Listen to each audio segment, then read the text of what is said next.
Gamers. What's up, everybody? This is John from the Unpaid Gamers.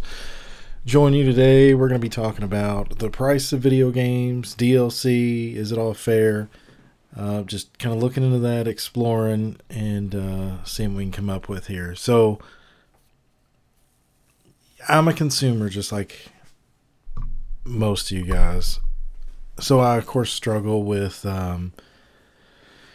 the value of a $60 game, and is it worth that? What's worth full price? What's worth a budget price? What is worth buying the special edition, the limited edition, the deluxe edition, the ultimate edition? All these games have so many different editions, and there's a lot to this, I think. So I suppose, like anybody else, we really just have to kind of decide for ourselves what the product is worth to us and what kind of value do we assign to that. I'm a big Elder Scrolls Online fan, and I've probably spent way too much money on that game, buying crowns, buying DLC, buying the special editions to get my fancy statues and books and whatever else I can get to absorb the lore. And I'm sure everyone kind of has a guilty pleasure that no matter what they release, you'll just buy into it. And that should be okay. That's fine. I mean, do ZeniMax really, or does ZeniMax really come across as greedy sometimes to me? Absolutely. However, I do know there is cost to maintaining the game. There's server cost. There's development cost. You can't release a $60 game one time and then support it for however many years off of that $60. So you have to find ways to make money. Now, are you making money ethically or just getting greedy and taking advantage of gamers? And I think that's an important question for the developer side to determine. The loot boxes are definitely frowned upon. Elder Scrolls, for example, does use them in a sense. You definitely get something every time. But, you can drop 20, 30, 40 bucks, more than that, and end up with a ton of potions that you could really care less about trying to get a specific mount that may or may not come. That's kind of crappy. I really knowing what I'm buying, but even saying that and not liking it, I play that game too. I buy those crates, try to kind of balance it for myself and not spend a ton of money. But me and my wife both play it. We enjoy it. That's the game we dump a ton of time to. I love absorbing the lore, so of course any special edition or whatever, I just kind of I like to collect the books. So if it comes with a book, you can pretty much count me in. As far as in-game content, I love all that stuff too. So, I do get roped into doing this whether I think it's right or not. So for the developer side, I think that's really some questions that need to ask. What can you get by with making a living, making a profit, benefiting from that without taking advantage of the gamers? So obviously, I'm not a developer, and I have really no pull in any of these games, so I can't really talk about that side so much, especially because I don't really know the exact details. But what I can talk about is being a gamer and our opinions on the matter. So, a couple of the common things that I like to hear, or that I hear, I don't necessarily like to hear, are is this game worth $60? I hate paying $60 for an unfinished game. A game should ship finished. We shouldn't need a 60 gig patch for a game day one. DLC, is it really needed? The game should ship finished. So many people get upset about the advanced layout of DLC plans and feel like they hold back stuff from the game to save it for DLC. And I do think sometimes that probably is the case. Sometimes I think that the development cycle and the pressure put from the publishers don't really allow them the time or the budget to complete a certain aspect of the game by a certain date, because they have to finish, they have to ship, the game has to go gold, and they have to get it in players' hands by this date. So I think in certain circumstances it's okay to lay out a plan moving forward that okay, we're going to get the game at least to this state, send it to manufacturing, get it out to the players, then we're going to work on this DLC and release it, because now we can dedicate our resources to it, or budget, or whatever. Now, this obviously doesn't apply to DLC content that's already on the disc. That's pretty dumb. Paying for stuff that you technically already have on the disc. I think a lot of games really are starting to shy away from that. I don't know of any recent examples. It doesn't mean there isn't any, but I think that game kind of got picked up pretty early on, and the gamer feedback kind of maybe helped policing that a little bit. A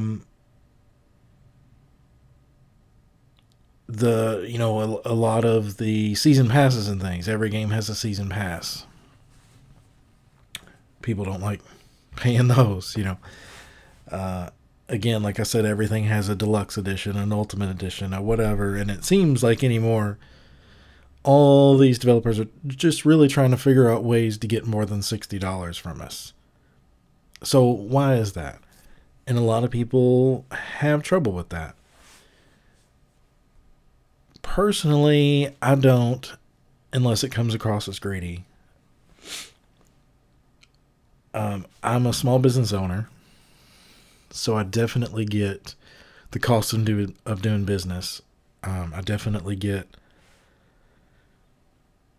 salaries, equipment cost, utility cost, marketing, all these different things that maybe a lot of people don't really think about. And then just, the economy. Every day things cost more money, it seems like. So is it really fair for us to kind of nitpick that set price point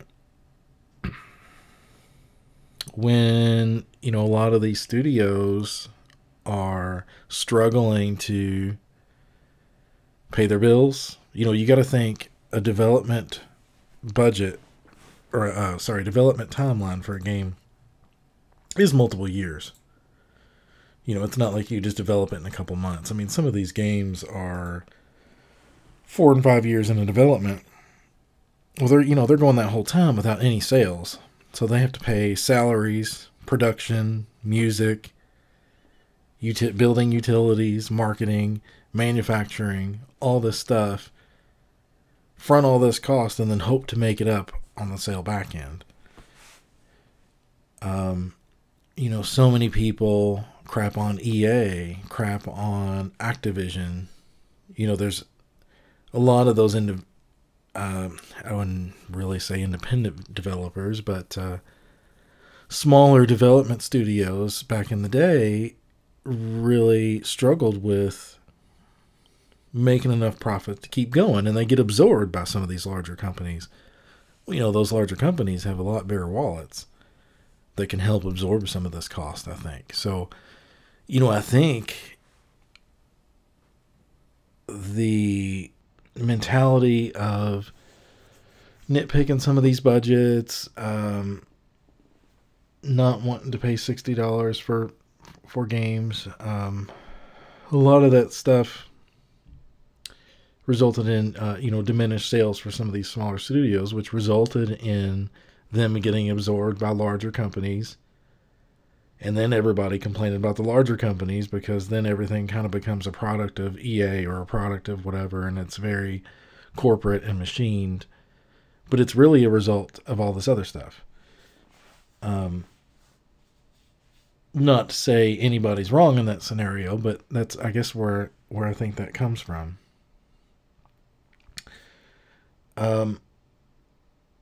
Okay, so just to get in the cost of video games for a minute. So right now, typically games debut at about $60.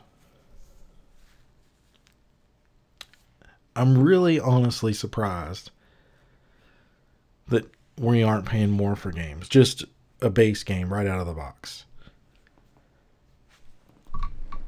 So what I think a lot of people don't really get is, the older gamers may remember,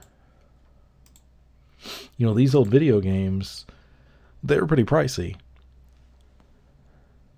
I'm just looking up some old ads here, and RoboCop 3 for NES, $57.99.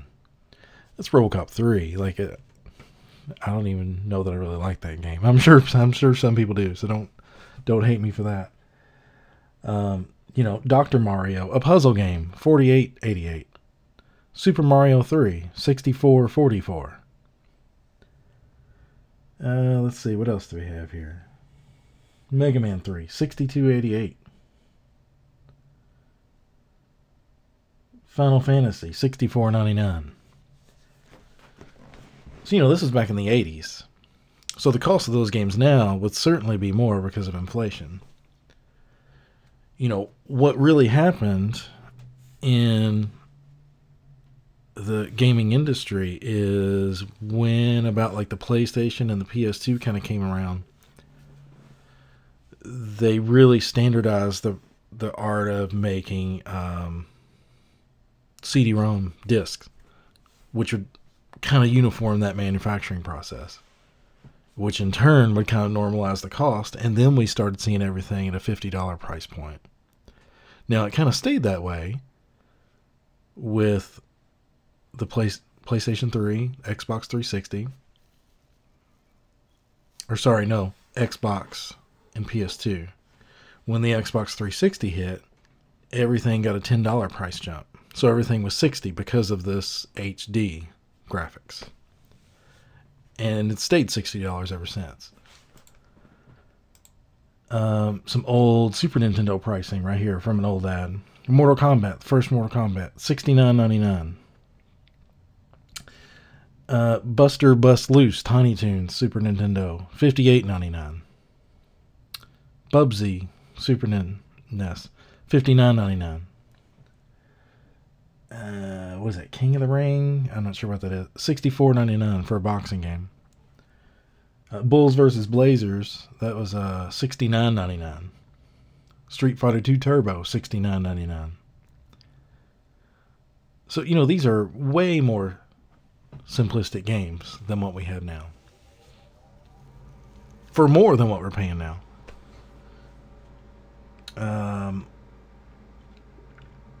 So, yeah, really, when you break it down, I mean, Red Dead Redemption 2 was in development for how many years? Such a sophisticated game. And we're paying $60 for the base game, which is the same cost as Buster Bust Loose for Super Nintendo back in the day, in '93. Which, with inflation, would be even more now. So if anything, really all these costs have been driven down to this standard $60 price point almost that the developers and the gaming industry is kind of stuck in, because if they raise it now just for a base game, everybody I think is going to freak out because everybody nitpicks it so much already. Now, the cost of some of those older games again was, certainly the manufacturing of the cartridges versus the CDs was a little bit pricier, so you're kind of paying for some of that. Here's actually the breakdown. So this is for a Super Nintendo cartridge. 1% was freight cost, 4% for marketing, 4.6 was the developer's royalty. That's all the developer ever got, was 4.6%. Let's see. Retailer margin, 29.8%. Target or Walmart or whatever, that was what they got. Nintendo's charge was 33.1% for even having it on their system. The publisher's margin was 15.1%. That's a lot of pieces of the pie. Let's see, what is this? Okay, so VAT, which is value added tax. Let's see, what was that again? 14.8%. It's when you break it all down, really, the developer's only getting 4.6%. Now, this was just one example, the Super Nintendo in the 90s. I'm sure the structure of things have changed, and of course, independent developers have a lot less of this pie being taken. Games that are digital only don't really have that retailer margin, but things that still would be there would be Sony or Nintendo or Xbox's cut. Any marketing cost. And then don't forget, Uncle Sam wants his slice from all these developers too, which is, typically around 30% or more.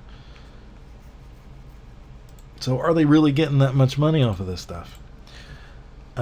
So let's look at, so there's been and now obviously depending on the studio, depending on the employee, depending on the game, lots of different variables, these numbers really can kind of vary, but roughly one of the magic numbers that occurs up a lot when asked about how much do games cost. They say typically you can count maybe around $10,000 per person per month of development, which is just kind of a rough average ballpark number. So, if you have a game that drags on 4 or 5 years, that's a lot. And that's just for, well, honestly, I don't really know what that's for. If that's just counting salary, if it's really factoring in the cost of, that employment. And, there's other circumstances, too. E.T. back in 1982, it's been said that it spent $23 million to secure the license for that game, which was terrible, by the way. Frogger, 1982, spent $5 million in marketing. What else we got? Mortal Kombat 2 in 94 spent $10 million on marketing. Now, you can kind of look at some of that. Is it needed? With social media, viral stuff, obviously not all games really require all that to really take off. But, if you think about anybody who's old enough to have been around during the Mortal Kombat 2 days live, I mean, Mortal Kombat 2 was everywhere. You knew about that game whether you wanted to or not. And, that's a lot of money for marketing, but it was definitely successful, and I don't know if I have the sales for that. But I'd like to think it made its money back somewhat. So, not all games are created equal, of course. You can have a game, like Minecraft or whatever, that really cost hardly anything to make, and it's one of the best-selling games of all time. So, at some point, people do get greedy and just try to charge for whatever. And I'm not saying people shouldn't be compensated for their work, or we should just get free DLC all the time. But, in those really successful situations, I just think there needs to be a balance.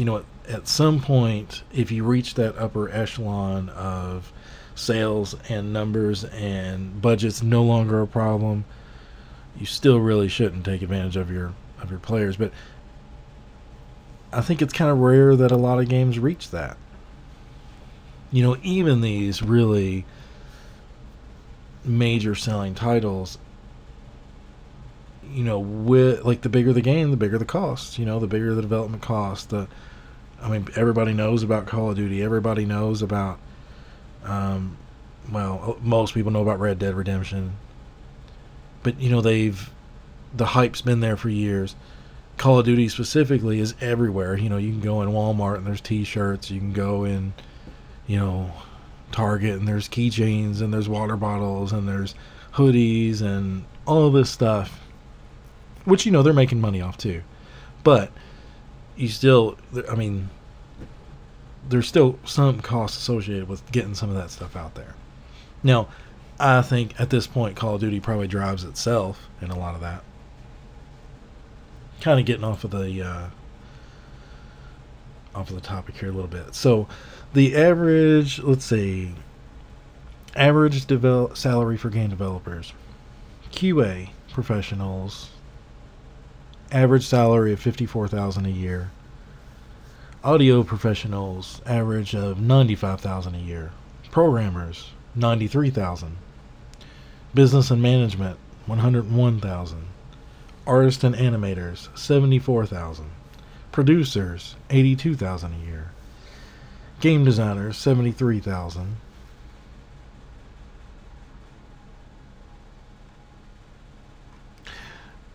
Now, some of that's pretty high, but, you know, a lot of these developers don't really, I mean, they pour their heart and soul into it. Late hours, as a lot of these stories have come out about, you know, them working so many days straight, so many hours without going home. You know, they do give up a lot for their job, and it's not an outrageous salary, I don't think. And it's a very specific skill set. Not everybody can just go in there and program the game, so I don't think any of that sounds ridiculous. So you got to figure, I mean, and how many people, you know, some of these team, a couple hundred people working on these games with that type of salary, all that cost. I don't really think $60 is that outrageous.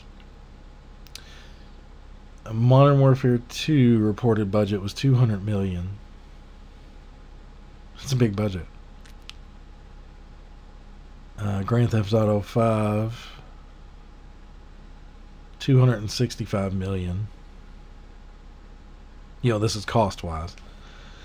Now, you know, these are two of the best-selling franchises of all time, so, I mean, I'm pretty sure they got their money back. But,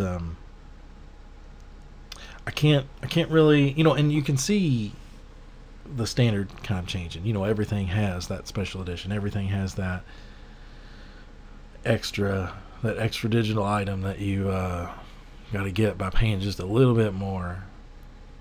And I think, personally, in most cases that's just the developers just trying to not squeeze a little bit more money out of our wallets, but to recoup some of that cost of keeping it at that $60 price point. I'd really be interested to see a very specific breakdown of some of these and how much money they're actually making. You know, what kind of struggles do they really have? I mean, how many game development studios have really closed down just within the past 10 years? I mean, there's got to be... I mean, everything comes down to money anymore. So surely there's a struggle. Let's see. Best-selling games by software sales figures. I don't even think this is in order. Wii Sports, 82.85 million. Is that units or... maybe that's sales? I don't know what this is telling me. Okay, multi-platform sales. Here we go. So, GTA 5, 2013, sold 90 million units. Now that's 90 million games, which on average would be about a $60 price point. You know, you got to factor in those sales and everything. So, they're definitely machines that make a lot of money. And they're definitely making money, otherwise they wouldn't keep doing it. All I'm saying is, I really think it's important for people to understand the cost of these games and what it is to develop them over however many years. You know, the bigger, the better the game, the higher the cost. And maybe we should be a little bit open to paying over that $60 magic number.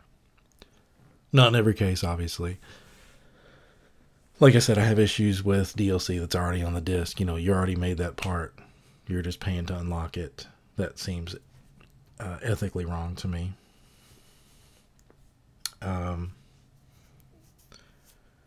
But I personally don't mind giving some of these developers a little bit more, especially the indie developers that aren't really tied to major studios that are playing the marketing game and trying to run businesses, but they're kind of pigeonholed into that too, because you can't really hardly take a one-man game like Axiom Verge, for instance, and charge $60 for it when nobody's heard of it.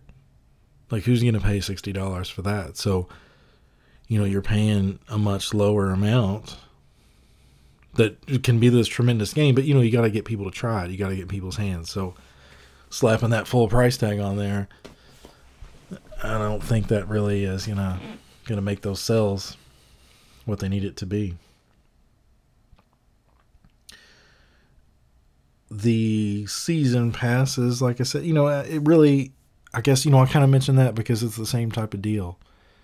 There's definitely positive and negative plans for this, one of which is to lay out this post-launch content, which, everybody likes. Anyway, everybody likes seeing their game expanded upon after release.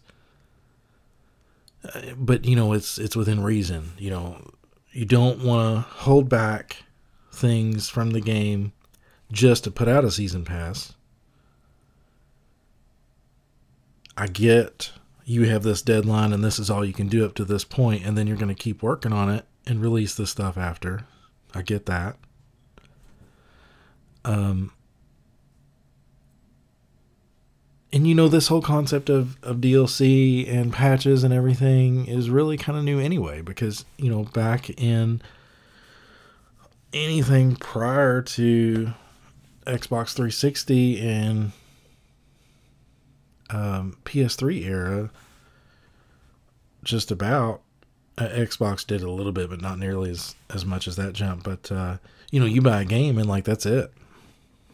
You buy Street Fighter 2, and if you want to play as the bosses and have a little bit faster gameplay, there's no update in that. You have to shell out another $70, or, as it was priced back then, whatever I said, just to get those few little updates. And then they add a few more characters, and then, it's another $60 or whatever. Now you just patch it and it's done. How many different versions are there of Street Fighter 2? Like, it was kind of a joke for a while. Street Fighter 2... let me just look it up so I can say. So Street Fighter 2, Street Fighter 2 Championship Edition, which was mainly for Super Nintendo. Street Fighter 2 Turbo. And there's definitely Super Street Fighter 2 and then Super Street Fighter 2 Turbo, which was mostly arcades and stuff. Between all the different platforms, there was a ton of games. You had your Championship Edition for Sega. You had your, they put it on all these different platforms, all these different versions. You just couldn't, there was no just patching it then. So, do you really want your game to die at the point of sale? Do you want to pay that $60 at the store? That's it. No more add-ons, no more updates.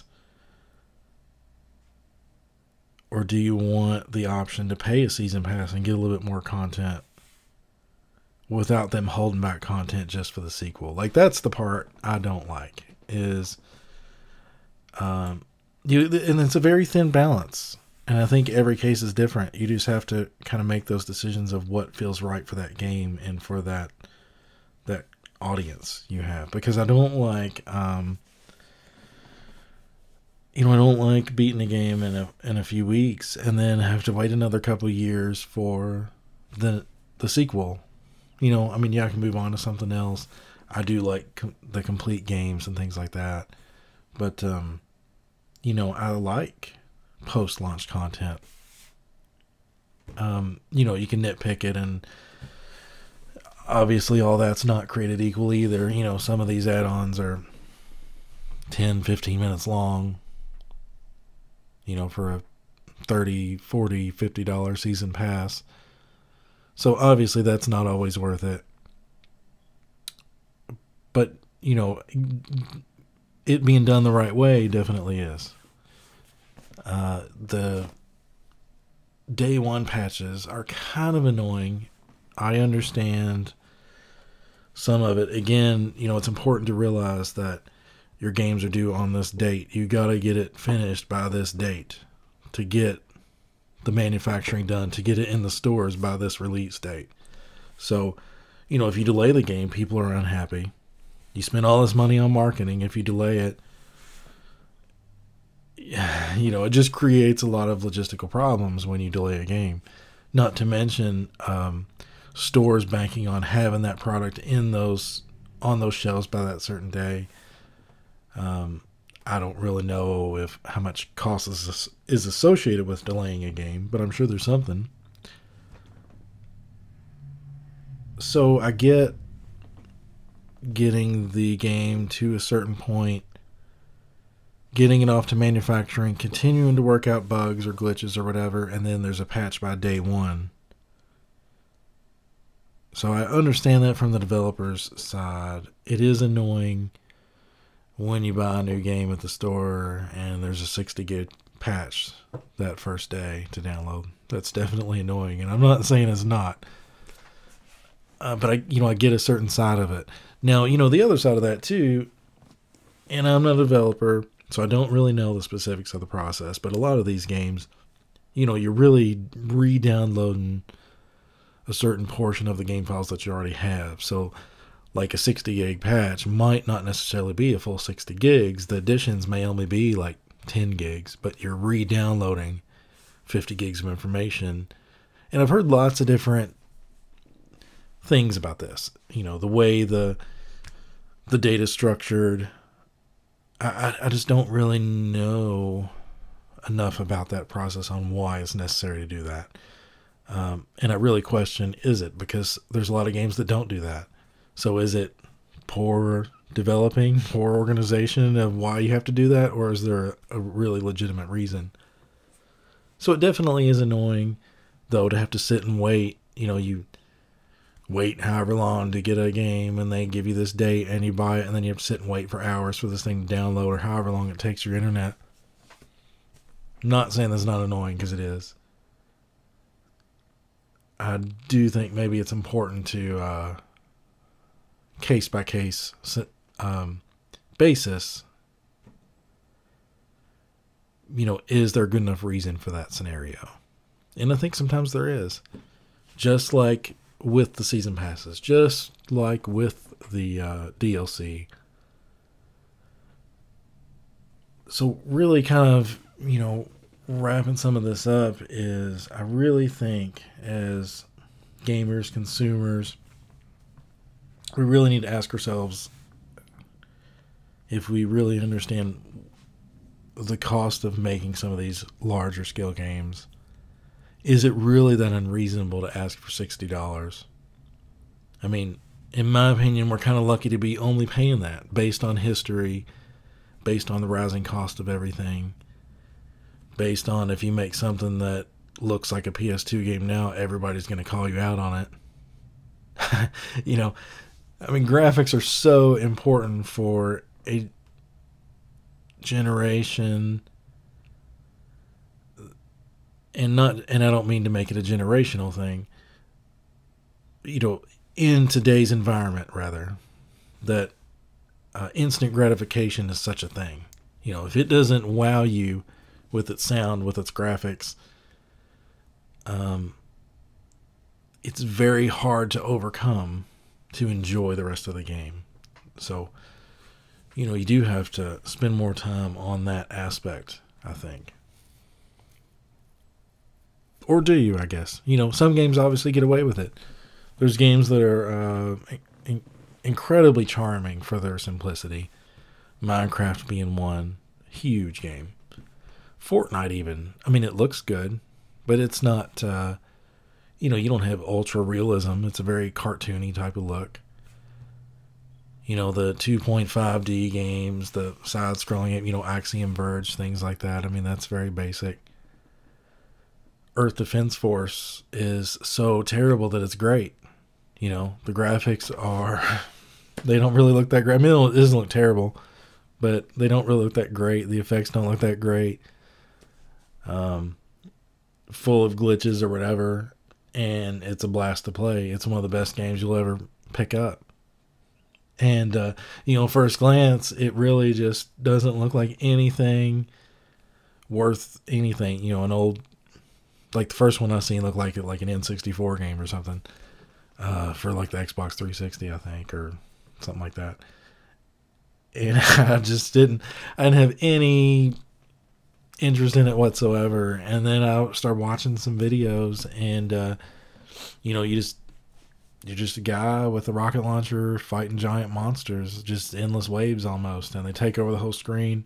It's ridiculous. And it really just came down to an incredible amount of fun. So, you obviously don't need those blockbuster graphics, but it definitely is, for a large percentage of the population, a difficult thing to overcome. To get to, is the game fun? So, I think it's tough out there to be a developer. You have to appeal on that front. You have to make the budget. You have to pay all these people the regular cost of doing business. You have to take risks in making a product that hasn't been done before. But if you deviate too much, people don't receive it well. If you make it too close to something, they'll compare it to everything else. Sometimes I don't know what some of these developers are supposed to do. You take and I'm just very generic use of, say, Call of Duty. If you make it too much like the previous one, oh, that's just like the last one. That's just like every other Call of Duty I've ever played. But if you deviate too much from it, well, that's nothing like Call of Duty. Why didn't they just make this, but then make it better? Like, what? You can't have both. Obviously, there's a lot of these franchises that are doing very well and continue to get around that problem. But they have so many things to figure out and do. I don't really think your average gamer gives them enough credit, the developer side. And there's definitely a difference between publishers and developers. And a lot of people fail to grasp that too.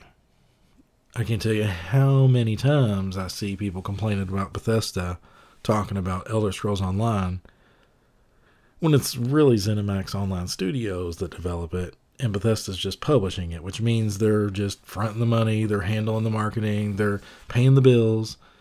Nothing to do with the development of the game so much.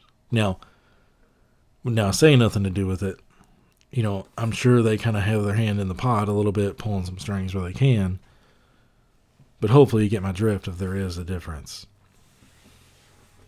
So many people blame EA for tons of games, but, there's, especially with EA, is so big of a machine, and there's so many different departments and sections of that company. It's very difficult to really know who to point your finger at. Is it the publisher driving things? Is it the developer working for them that's dropping the ball? Anyway, I just think a lot of the issues that we come across with what we're paying, season passes, patches, things like that. I don't think the developers are always getting the fair shake of that. So I just think we, as gamers, consumers, lovers of the industry, need to just pay attention of these things that are supposed to be about entertainment and things. It is a product for sure, But it's also an industry that we're supposed to be in love with, not just cash grabs and shelling out money and achievements and, like, enjoy playing the game. you know, it's a whole different topic. But again, as consumers, maybe we should be a little bit more lenient is really all I'm saying. So anyway, that's my thoughts on that. 40 minutes in. Hopefully it made sense. I appreciate you listening. Stay tuned.